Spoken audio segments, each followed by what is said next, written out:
Olá, forte abraço a todos. Eu sou o professor Bressani, Adriano Bressani, docente e pesquisador do Instituto de Ciência e de Tecnologia da Unesp, campus de São José dos Campos, e esta é mais uma aula da disciplina Tratamento de Efluentes Gasosos, uma disciplina oferecida ao 4º ano do curso de graduação em Engenharia Ambiental. Essa disciplina começou com uma revisão dos principais aspectos relacionados à poluição atmosférica, quando então foram abordados os principais tipos de poluentes e efeitos adversos ao ambiente e à saúde humana, seguida de uma discussão introdutória relacionada aos principais mecanismos de controle de emissão destes poluentes. Fizemos um breve retrospecto histórico até chegar ao momento atual, onde o enfrentamento da poluição atmosférica está entre um dos principais desafios das engenharias dedicadas à recuperação da qualidade ambiental.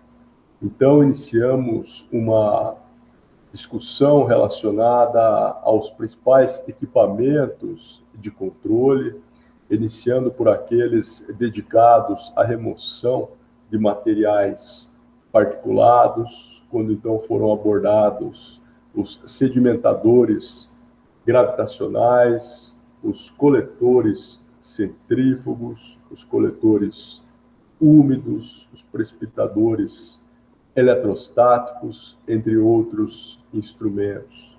A partir de um determinado momento, começamos então a falar agora sobre os equipamentos que se dedicam não à remoção de particulados, mas à retenção de gases, como foi o caso do equipamento abordado na aula anterior, os absorvedores, e hoje falaremos sobre os adsorvedores, que além da retenção de gases, também é indicado para a adsorção de líquidos e retenção de gases com odores. Portanto, então, a aula de hoje dedicada aos adsorventes, que, como vemos nessa imagem, requer uma estrutura relativamente mais complexa e de maior custo em comparação com outros equipamentos que vimos antes, muito mais simples e menos onerosos. Equipamentos estes que fazem uso em seu interior, na forma de recheio, dos materiais adsorventes, como estes que vemos no canto superior da imagem, em geral sólidos, que têm a capacidade de adsorção, ou seja, de retenção de componentes tanto gasosos quanto líquidos que interagem física ou quimicamente com a superfície destes adsorventes e então ficam retidos por diversos tipos de forças, como veremos ao longo da aula de hoje.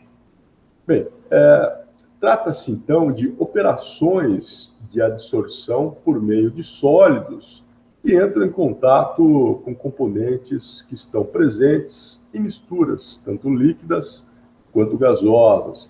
Portanto, com ampla aplicação em tratamento de efluentes gasosos industriais e também dos vapores que eventualmente estejam presentes nestes efluentes.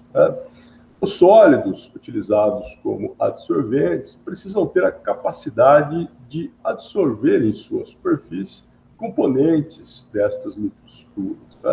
Componentes que, em geral, apresentam a capacidade tóxica de efeito à saúde pública ou ao meio ambiente e demais formas de vida. Em geral, poluentes, então, tanto gasosos quanto na forma de vapores, que podem ser retidos por meio destes sólidos.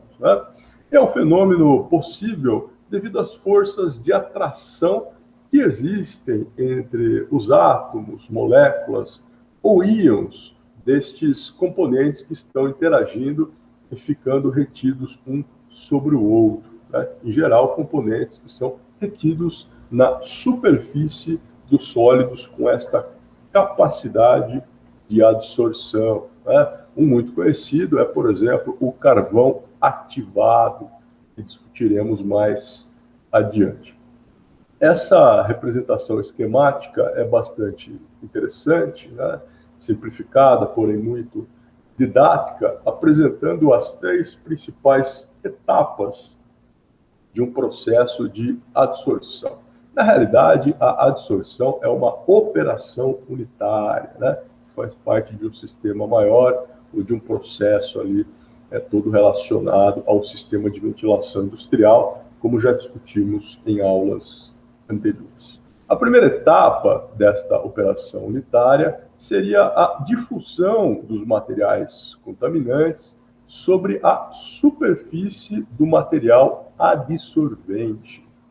Num segundo momento, ocorre a migração destes contaminantes para dentro do adsorvente, né? Em razão de fissuras, de trincas, né? De poros que comumente existem nestes materiais, aumentando significativamente a sua superfície ou a área de superfície de absorção, tornando-os mais eficazes, né?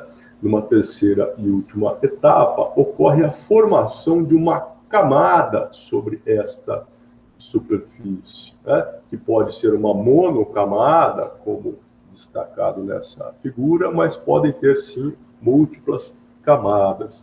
Esta formação sobre a superfície leva ao nome de adsorvato, né?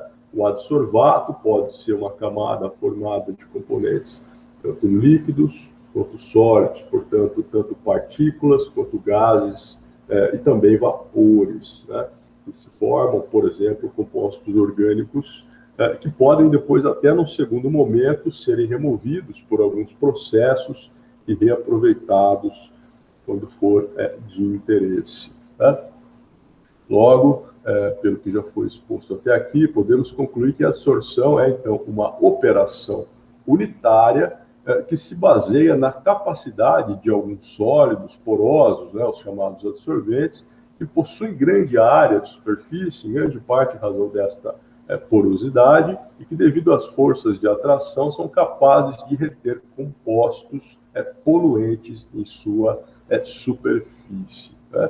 Este fenômeno de retenção pode acontecer devido a 2 tipos de processos. O primeiro deles, chamado de adsorção física, é um processo que ocorre em temperaturas mais baixas e por meio de ligações mais fracas, as chamadas ligações de Van der Waals. Neste caso, ocorre mais de uma camada monomolecular sendo formada sobre a superfície. Um segundo processo é a adsorção química, também chamada de quimisorção.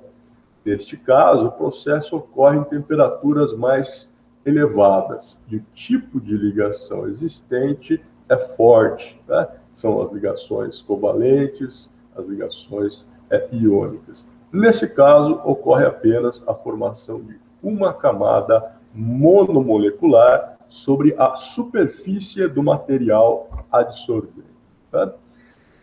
No tratamento de efluentes gasosos, apenas a adsorção física tem uma maior relevância, né? E, em geral, existe, a partir de um determinado momento em que a concentração e formação de adsorvato cresce com o tempo, o chamado ponto de saturação, que é justamente quando toda a superfície desse sólido fica plenamente preenchida, né, ou coberta pelo material ali retido.